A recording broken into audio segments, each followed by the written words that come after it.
આજે સમસ્યા અને સમાધાનના ટોપિક પર વાત કરીએ છીએ હેલ્થ માટેની. હવે અગાઉના સમયમાં વૈદ્યો હતા, ડૉક્ટરો પણ હતા અને એ તમામ લોકો સમાજ માટે કામ કરતા. ત્યારે એ ડૉક્ટરો અને વૈદ્યો લોકોને ભગવાન જેવા લાગતા હતા. ઘણા સમયથી પૈસાની જે હોડ લાગી છે ડૉક્ટરોને, એમાં ભગવાનને બદલે રાક્ષસી કૃત્ય કરવાનું શરૂ કર્યું છે.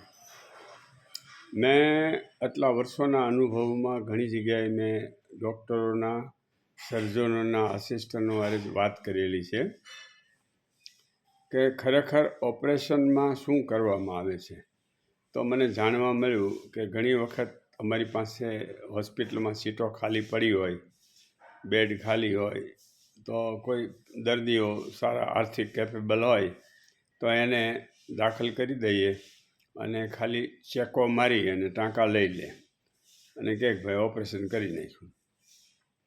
આને કહેવાય રાક્ષસી કૃત્ય. એટલે ભગવાન મટીને રાક્ષસ બની ગયા છે.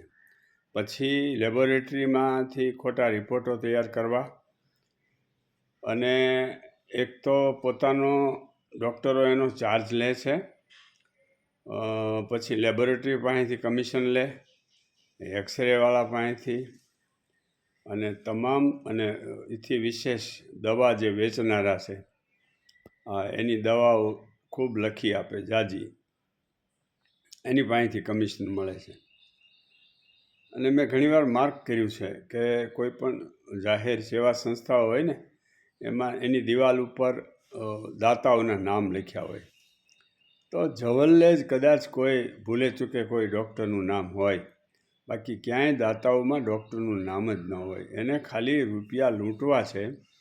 જે સારા ડૉક્ટરો છે સમાજમાં, જે જન્મથી જ સારા છે અને એની અંદર મહાનતા છે, એટલા માટે એ લોકો બહુ સારી રીતે કાર્ય કરી રહ્યા છે. પણ એ ક્યાંક જવલ્લે જ જોવા મળે. આ કોરોના કાળની અંદર કેટલા લોકોએ કરોડો રૂપિયા ડૉક્ટરોએ ભેગા કર્યા. હવે કોરોનાની કોઈ દવા શોધાયેલી જ નહોતી અને આડેધડ એની ટ્રીટમેન્ટ આપતા હતા. અને જે મોટા ભાગના દર્દીઓ કોરોનાવાળા હોસ્પિટલોમાં જ ગુજરી ગયા. ઘરે જે રહ્યા, જેના નસીબ હતા, એ લોકો તો હાજા થઈ ગયા, પણ હોસ્પિટલમાં રહીને લાખોની સંખ્યામાં વિશ્વમાં મરી ગયા બધા.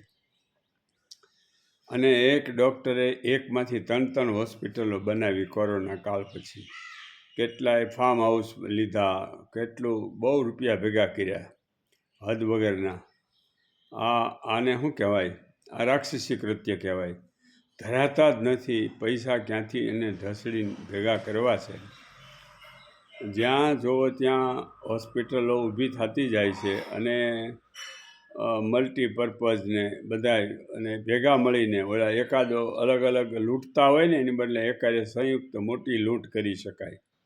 આ પ્રકારના ડૉક્ટરો ધીમે ધીમે વધી રહ્યા છે. અને મેડિકલ અભ્યાસ પણ બહુ અતિશય મોંઘો થતો જાય છે. સરકારનું એમાં ક્યાંય ધ્યાન નથી કે ભાઈ આટલા બધા લાખો રૂપિયા ડોનેશન ને આટલું લે અને આવી રીતે એ લોકો પણ લૂંટ ચલાવે છે, એજ્યુકેશનલ સંસ્થાવાળા. અને એના ફળ સ્વરૂપે પછી ડૉક્ટરના માનસમાં હોય કે આપણે પણ જેટલું લૂંટાય એટલું ડૉક્ટર બન્યા પછી લૂંટી લેવાનું. તો આમાંથી આ એક આખું વિષચક્ર છે.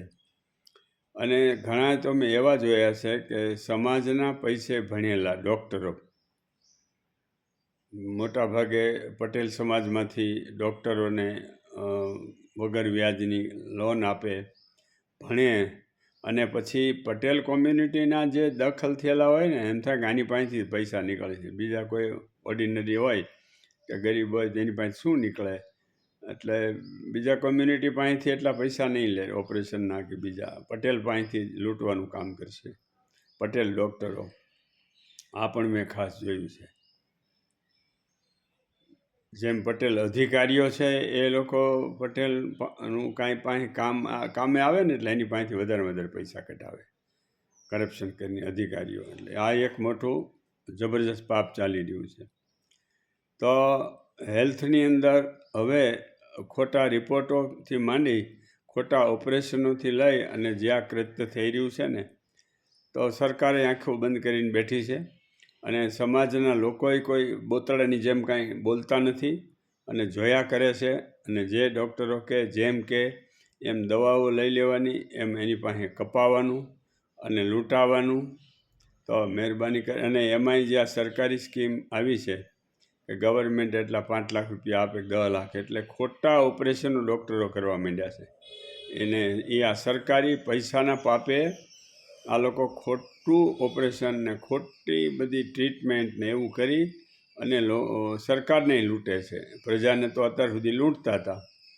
એટલે પ્રજાએ થોડુંક જાગૃત થવાની જરૂર છે અને સામાજિક સંસ્થાઓએ પણ આની વાંહે ઝુંબેશ ચલાવવાની જરૂર છે કે આ લૂંટ બંધ કરે. ઓકે.